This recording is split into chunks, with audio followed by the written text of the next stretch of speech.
என்ன செய்கிறார்? நாம் வேண்டுவதற்கும் நினைப்பதற்கும் அதிகமானதை செய்கிறார். +1 அதிகமானதை கர்த்தர் செய்கிறார். இது தேவனுடைய ப்ராப்பர்ட்டிஸாக. நம்ம நினச்சிருக்கோம் நம்ம கேட்டு தான் தேவனை பெற்றுக்கொண்டு. இல்லை இல்லை இல்லை, நம்ம நினச்சிட்டு இருக்கோம் நம்ம கேட்டு தான் தேவனை பெற்றுக்கொண்டு. இல்லை இல்லை இல்லை, அவர் உனக்கு பெஸ்ட்டாக கொடுத்துருக்கிறார். ஹalleluya. நீ கேட்டதே 30%, அவர் கொடுத்ததே 10%. ஹalleluya.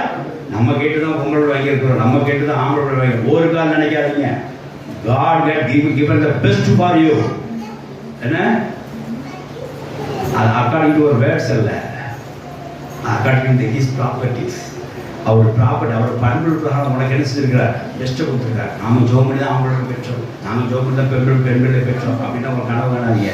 அதான் போட்டுருக்கு. நீ நினைப்பதற்கு அர்த்தம் கனவு காண்றதுக்கும் அதிகமானது கர்த்தர் செஞ்சிருக்காருன்னு அர்த்தம். 7 வருஷம் சோத்திரம் உண்டாதாக நமக்கு இந்த வேலையை கொடுத்துருக்கிறார். நம்ம இது கொடுத்தாருன்னா